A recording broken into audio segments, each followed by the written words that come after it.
Shalom. Shalom. Saya kira tadi sudah berdoa, maka kita langsung saja membaca Alkitab supaya doa kita tidak tertele-tele.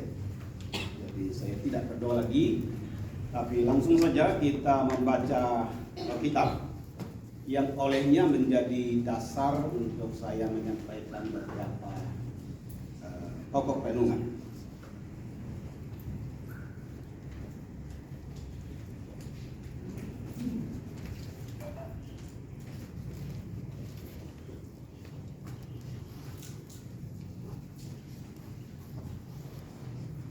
Kita membaca dari 3 Yohanes 1 ayat 9 sampai dengan ayat yang ke-15.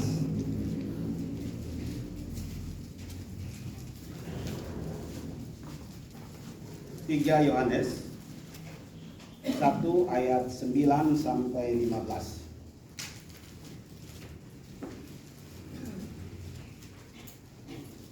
Kalau sudah menemukan, maka mari kita bersama-sama membaca firman-Nya. Kita mulai. Aku telah menulis sedikit kepada jemaat, Tetapi Diotrefes yang ingin menjadi orang terkemuka di antara mereka tidak mau mengerti.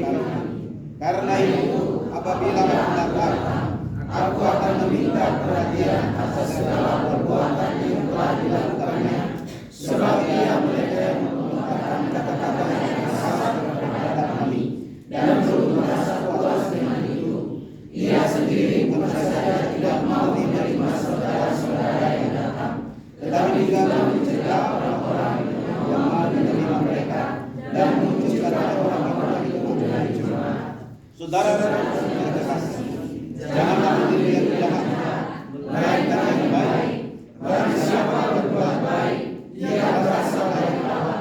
tetapi barang siapa berbuat jahat, ia tidak datang dari Allah. Tentang Demetrius, semua orang memberi kesaksian yang baik, malah kebenaran diri memberi kesaksian yang demikian. Dan kami juga memberi kesaksian yang baik tentang dia. Dan engkau tahu bahwa kesaksian kami adalah benar. Masih ayat 13 dan seterusnya. Banyak hal yang harus kutuliskan kepadamu, tetapi aku tidak mau menulis kepadamu dengan tinta dan pena. Aku harap segera berjumpa dengan engkau dan berbicara di hadapan muka. Damai sejahtera menyertai engkau. Salam dari sahabat-sahabatmu. Sampaikanlah salamku kepada sahabat-sahabat satu persatu. Oke, karena kita sudah haleluya, maka ayat 11 menjadi tema renungan bagi kita. Saya ngambil frasa yang baik. Jadi temanya adalah menjadi orang atau menjadi pribadi yang meniru kebaikan.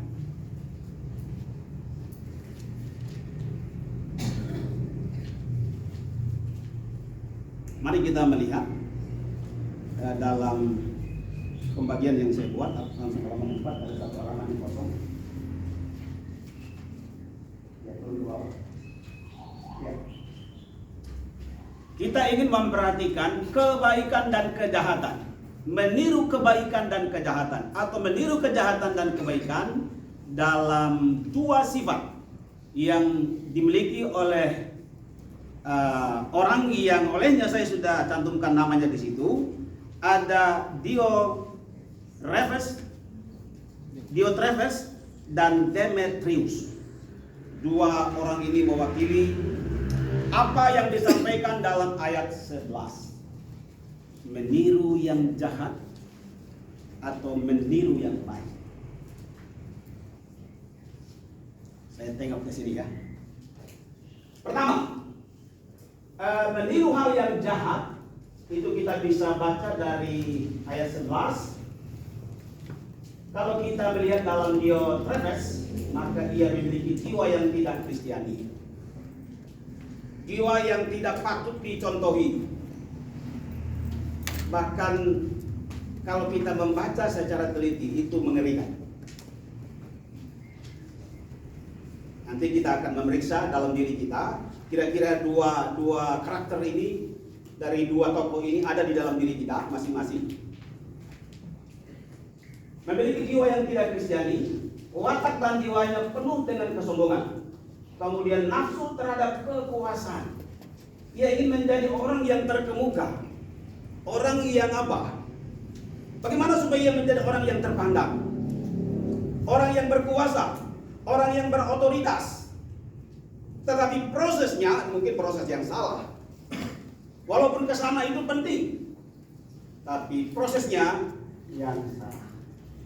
Mencintai ketenaran tidak berarti bahwa mencintai ketenaran itu salah, tetapi ada sesuatu motivasi yang salah di dalam hal mencintai ketenaran, lebih mengutamakan ketenaran, sehingga aspek-aspek yang baik itu ditiadakan demi mencapai ketenaran. Teroris tuh. Ya, Teroris. dia mungkin adiknya teroris begitu ya.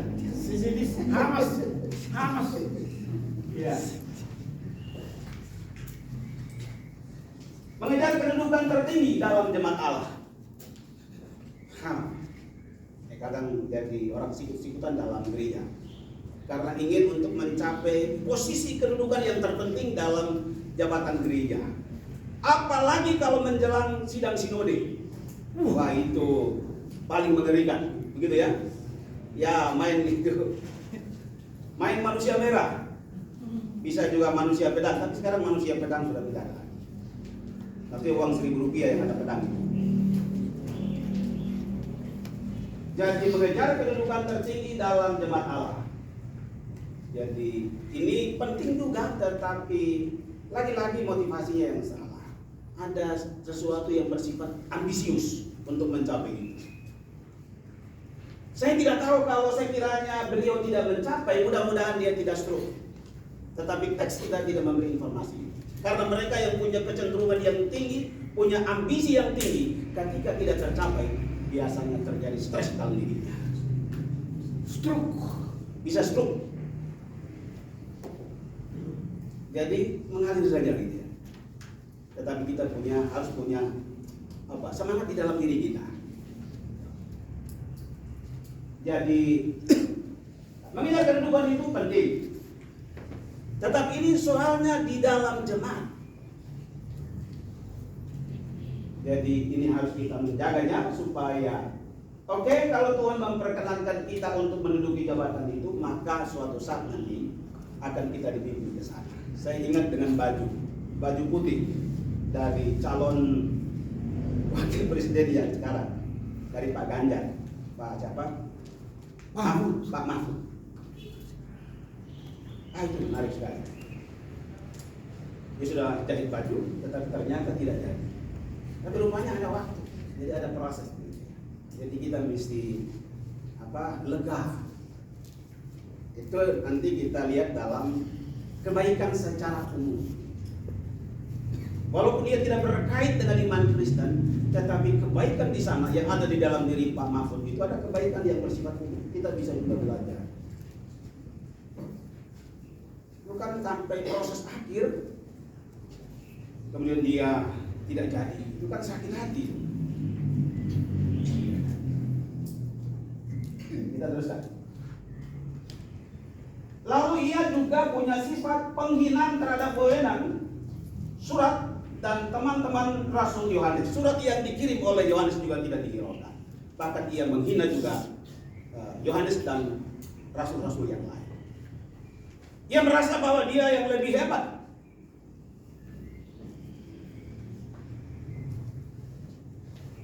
Ya, kadang juga dalam hal-hal tertentu saya memiliki karakter ini begitu. Tapi kembali juga saya sadar begitu ini salah. Apalagi dalam hal-hal tertentu yang saya tahu bahwa itu benar, saya akan terus ngotot. Tapi ternyata saya belajar bahwa saya tidak boleh seperti itu.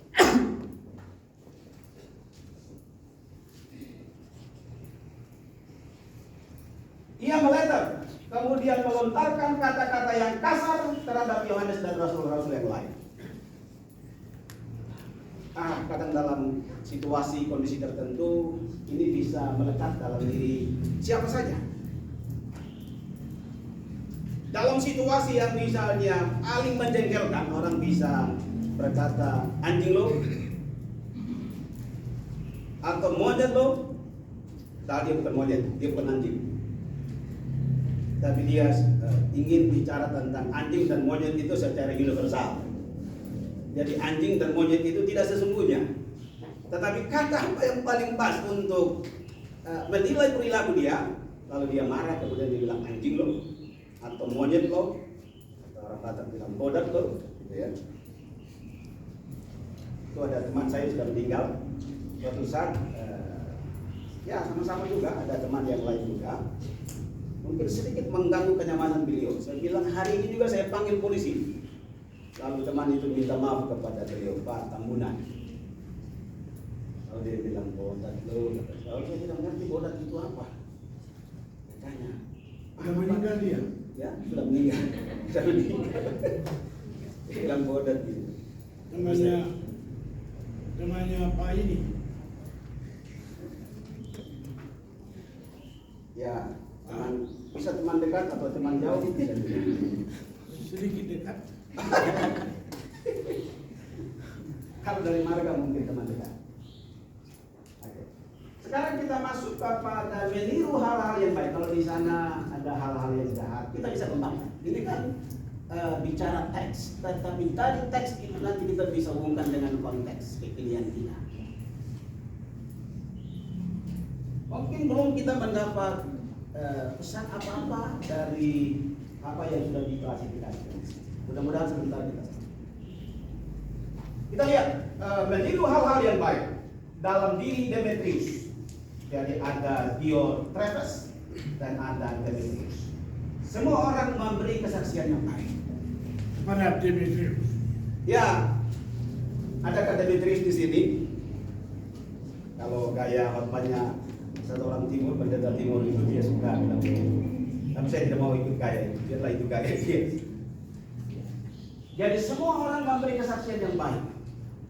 Semua bicara tentang oh dia baik, dia baik, dia disukai. Dia menjengkelkan saya tidak suka dia. Tapi semua orang katakan dia baik. Demetrius bukan Yonas, tapi Demetrius. Demetrius itu baik. Semua orang memberi kesaksian bahwa dia baik. Tetapi kebenaran sendiri memberi kesaksian demikian. Artinya apa?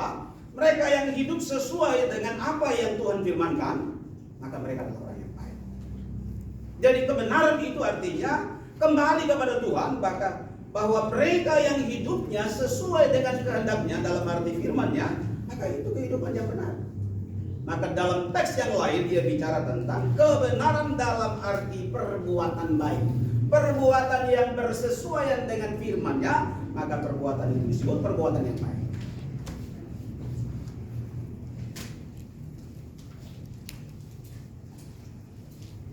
Yohanes dan rasul yang lain memberi kesaksian bahwa dia baik. Orang-orang terpandang, para rasul memberi kesaksian bahwa Demetrius itu pribadi yang baik, orang yang baik. Adakah orang baik di sini? Banyak ya. Puji Tuhan. Shalom, gitu ya. Kalau saya bilang shalom itu di daerah kami pagi, siang, malam ketemu shalom gitu. Walaupun kadang sering berantem. Shalom.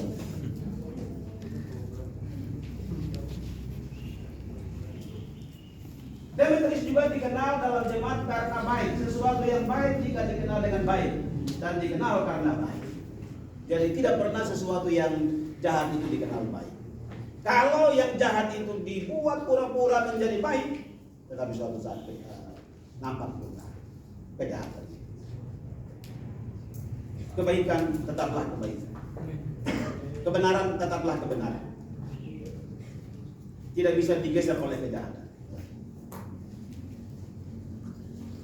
Lalu yang bagian yang terakhir dari teks ya. Damai sejahtera menyertai engkau, ayat 15. Lalu terangannya, orang-orang yang baik dan bahagia biasanya mengharapkan orang lain demikian pula. Ya orang jahat juga bisa mengucapkan damai sejahtera bagi kamu, tetapi hidupnya tidak sesuai. Tapi mereka yang mengucapkan damai sejahtera bagi orang lain, paling tidak dia mengharapkan hidup yang harmonis. Ya, tetapi kadang juga kita orang Asia ini orang yang selalu terbawa dalam bukan aspek rasional murni, tetapi lebih kepada menyimpan hal-hal yang bersifat apa? Sakit hati dan lain sebagainya. Sehingga kalau orang-orang bule, kalau ada sesuatu yang salah, mereka bisa cepat memaafkan. Tapi kita orang-orang Asia, orang Indonesia, kita bisa menyimpan dalam waktu yang lama sekali baru bisa hilang. Karena memang kita tidak terbiasa dalam hal-hal yang rasional begitu. Baik, ini teks menolong kita untuk kita masuk di dalam konteks dan mudah-mudahan kita memperoleh koreksi terhadap diri kita dalam bacaan teks kita. Jadi ada dua hal yang berlawanan, meniru hal-hal yang jahat dan meniru hal-hal yang baik. Baik sebagai dosen, sebagai karyawan, sebagai mahasiswa, dan juga sebagai mahasiswa yang sedang menulis skripsi. Kemarin saya keluar dari situ, ada mahasiswa saya yang jarang bimbingan. Lalu saya berdiri, saya sedikit ancaman. Kalau kamu tidak ketemu saya, maka saya tidak akan memberi rekomendasi untuk kamu ikut ujian. Begitu saya keluar, saya ingat ke atas lagi. Saya ingat ke atas. Saya tidak. Saya harus membimbing mereka dengan kasih. Haleluya. Lalu saya WA ke mereka. Ya. Tapi dia bilang, Pak, saya maunya langsung saja. Saya bilang kalau kamu mau bisa juga melalui Google Meet. Tapi dia bilang saya senangnya kalau ketemu langsung. Saya teringat juga, walaupun teks itu tidak bicara tentang bimbingan skripsi. Pada waktu aku butuh bimbingan skripsi, kamu menolong aku. Yesus bilang pada waktu aku lapar, kamu memberi aku makan. Pada waktu aku kesulitan, kamu memberi jalan keluar kepadaku. Pada waktu aku lagi susah dalam bimbingan skripsi, kamu tidak mengancam-ancam aku. Kira-kira begitu. Ya, ini dia.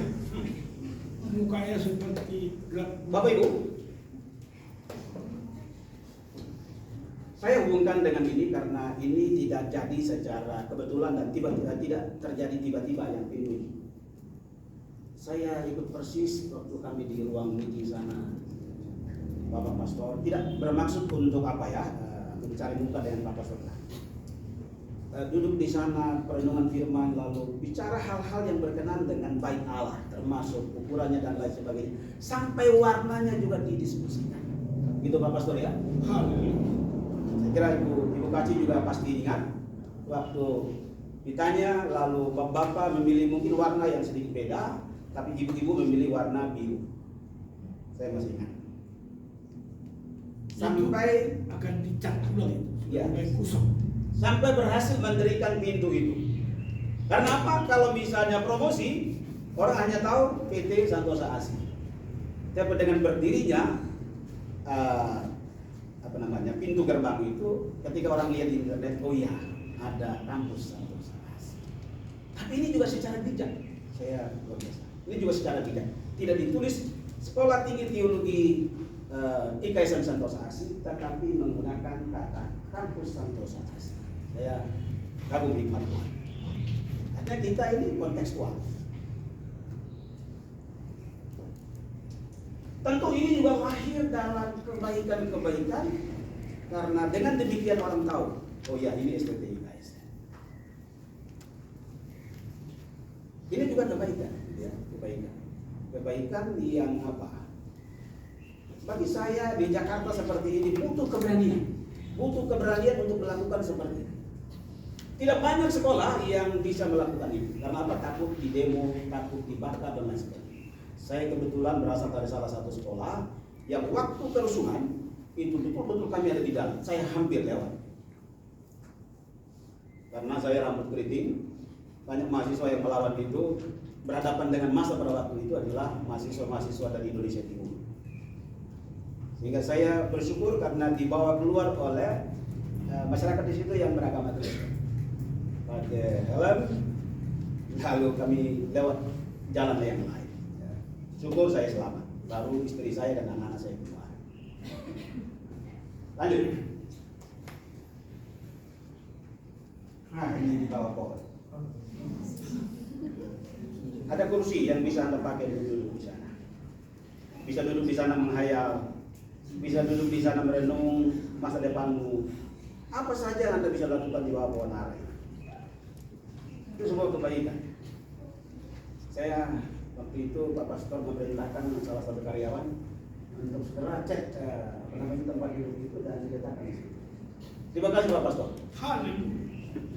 Jadi di bawah pohon itu sekarang sudah mungkin harus disiram dan sebagainya supaya segar begitu. Di bawah itu kita bisa melakukan sesuatu yang lain.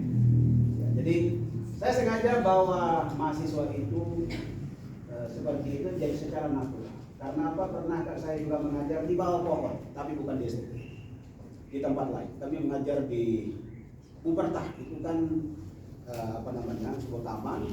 Dan kami sedang mengajar itu lewat masyarakat jual-jualan dan sebagainya. Awalnya terganggu, awalnya tidak nyaman, tapi lama kelamaan menjadi nyaman. Itu belajar yang bersifat natural, belajar yang bersifat alamiah. Oke, jadi kebaikan di bawah pohon ara. Kalau misalnya Pak Pastor tidak tanam pohon ara itu, saya kira kita juga kepanasan kalau ada di halaman ini. Jadi secara natural dia memberi oksigen untuk menolong kita. Jadi tanaman-tanaman yang ada di sini itu punya peran yang luar biasa bagi kesehatan kita. Hanya karena kita tidak diberi ilmu demikian. Ilmu itu kita dapat dari SD, SMP, SMA sampai teologi berhenti meneruskan itu. Jadi kita lebih banyak berurusan dengan anugerah khusus ketimbang anugerah umum. Jadi sampai di teologi, anugerah umumnya kita abaikan, lebih banyak berurusan dengan anugerah khusus tentang keselamatan, tentang hidup dan sebagainya. Kita tidak lagi mengembangkan ilmu dalam bidang-bidang yang sifatnya umum. Oke, saya sengaja membuat seperti ini. Saya harus memanjat, tapi kami dulu harus sambil belajar dengan model senyap. Saya bilang tidak boleh kita ribut, karena ribut itu mengganggu orang lain. Jadi Anda diam saja, kemudian kita akan melakukan sesuatu dalam hubungan dengan teknologi. Karena mata kuliahnya adalah teknologi dan media pendidikan agama Kristen. Saya ajak mereka berpikir di bawah pohon ara. Apa yang kira-kira Anda bisa kelola untuk menjadi teknologi dalam arti konsep dan alat. Jadi kita sering berhubungan dengan alat, tetapi kita jarang berpikir untuk menghasilkan alat. Ini bukan konsep kita, ini konsep orang lain, tetapi kemudian menjadi alat yang menolong kita dalam proses pembelajaran. Kita tidak mampu berpikir bagaimana menghasilkan alat itu, tapi ada orang lain yang punya kemampuan berpikir sampai dia menghasilkan sebuah alat. Dan alat ini berasal dari konsep.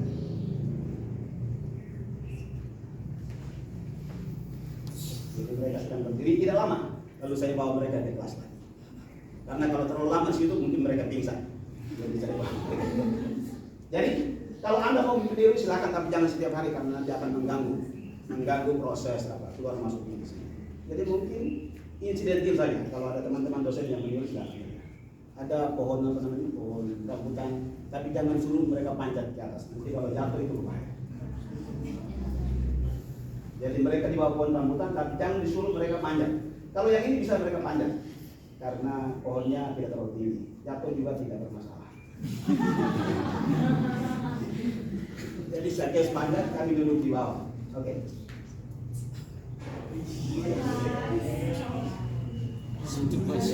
Itu sekedar mengingat apa yang lalu.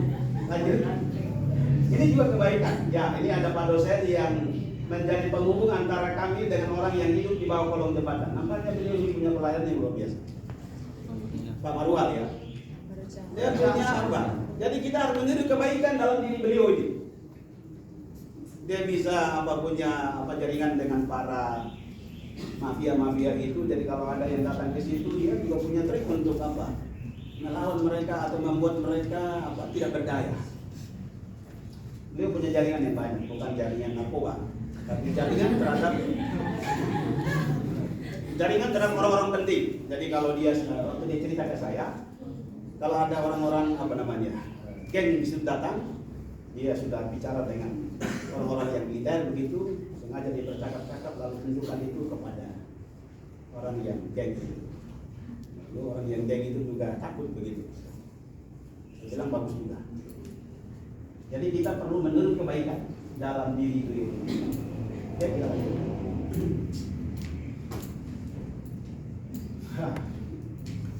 Ada yang tersembunyi di sini.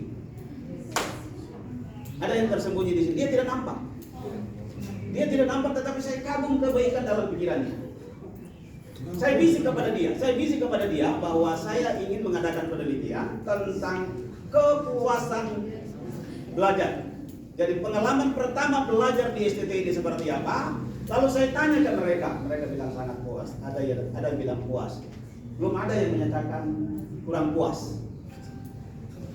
Biasanya kan menulis dulu baru masuk ke penelitian, karena kita sudah mengerti, kita langsung gitu ya. Jadi yang saya kagum adalah dia foto pada waktu saya sedang mencatat sesuatu. Itu Tony berdiri. Jadi perlu belajar kebaikan, bagaimana cara mengambil objek itu, belajar ke dia. Dia tidak nampak, tetapi perannya itu sangat nampak. Perhatikan, ada tiga foto dan saya kagum. Jadi tiga-tiganya dia mengerti posisi saya bahwa saya sedang mencari data untuk sebuah penelitian yang sederhana. Lanjut. Ya ini juga, tapi ya ini tidak natural ya. Kami memandang ke beliau ya sekarang. Ini juga wawancara kepada mahasiswa baru ini. Mereka bilang sangat puas. Untuk pengalaman pertama belajar di STT IKSN. Pengalaman pertama. Mungkin sekarang ada yang mungkin bergeser dari ukuran itu. Mungkin sangat tidak puas atau apa. Kita bisa mengadakan penelitian dengan topik kepuasan belajar. Ya, Bapak Ibu, ini saya masuk dalam hal yang terkait dengan identitas sebagai dosen. Saya bilang itu kebaikan umum dan khusus. Khusus karena apa? Saya dosen sekolah tinggi. Umum karena apa? Kita berada bersama dengan teman-teman yang lain. Saya mencoba dengan dengan niat sendiri, kemudian mendaftar di Sinta untuk menjadi autor atau menjadi penulis. Tahun lalu saya melakukan itu. Baru tahun ini dikirim ke saya link untuk saya konfirmasi. Jadi kalau misalnya kita ketik di Google ID Sinta Yonas Muandai, maka dia akan membawa dalam beberapa deretan mereka yang punya peringkat. Saya kebetulan skornya 4 dan 19. Sehingga Google mengurutkan berdasarkan skor itu. Skor Sinta maksudnya. Lanjut. Tapi kita harus punya Google Scholar. Misalnya ini, di atas itu ada ibu yang sulung. Mengapa? Karena dia sedikit di atas dari saya. Kalau itu saya 19. Kemudian sebelahnya itu skornya 4, di atas juga 4. Jadi yang 4 itu mereka jejerkan dalam urutan yang sama. Ini Sinta, salah satu database Indonesia untuk mengakomodir para penulis yang ada di sekolah-sekolah, baik universitas maupun sekolah. Sehingga kalau kita misalnya lihat lagi, Bapak Ibu di sini hanya satu autor itu. Padahal kita di sini banyak. Satu autor. Maksudnya yang mendaftar ke sana. Saya kira teman-teman bisa. Khususnya bagi mereka yang punya Google Scholar. Tapi untuk mendaftar Google Scholar itu juga niat secara pribadi. Kita anggap sebagai kebaikan yang sifatnya apa? Kita belajar untuk kebaikan yang tadi kita bicara. Tidak harus didorong-dorong, tetapi kita punya niat sendiri Bagaimana saya punya Google Scholar? Bagaimana saya punya ID yang lain yang masih berhubungan dengan dosen? Oke, jadi kalau kita lihat itu di sini diakui ada tiga program studi, 2 sarjana, kemudian 1 pasca sarjana, sehingga dihitung di sini 3 dia. Kalau tambah teologi magister maka dia menjadi 4, tetapi autornya 1. Lanjut, apa saja? Dan ini, jadi kalau klik ini seperti begini muncul. Ini di Sinta, Sekolah Tinggi Teologi IKSN Santosa Asih. Kalau angka 1 kita klik, dia akan membawa ke sini. Ini 1. Lanjut. Kita sampai pada kesimpulan. Jadilah orang atau pribadi atau karyawan atau dosen dan mahasiswa yang meniru kebaikan dalam kekaryaan dan bukan meniru yang jahat. Yang jahat tidak melihat Allah atau tidak berasal dari Allah atau tidak mengenal Allah, tetapi meniru yang baik adalah orang yang berasal dari Allah. Khususnya untuk mahasiswa yang sedang menulis skripsi, jangan meniru yang jahat. Jangan membuat plagiarisme dalam skripsimu. Jangan mengambil karya orang lain tanpa mencantumkan sumber. Kalau begitu Anda sedang mengikuti sesuatu yang jahat. Jadi tirulah kebaikan. Tetapi kebaikan juga harus dilihat. Jangan sampai mereka yang memberi contoh juga contoh yang salah. Jadi semoga firman Tuhan menolong kita dalam kekaryaan. Tuhan memberkati. Amin. Baik, kembali.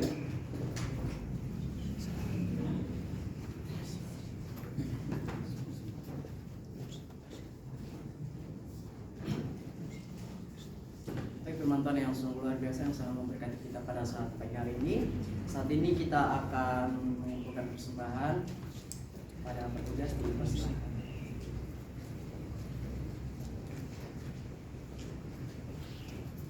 Lagu pujian.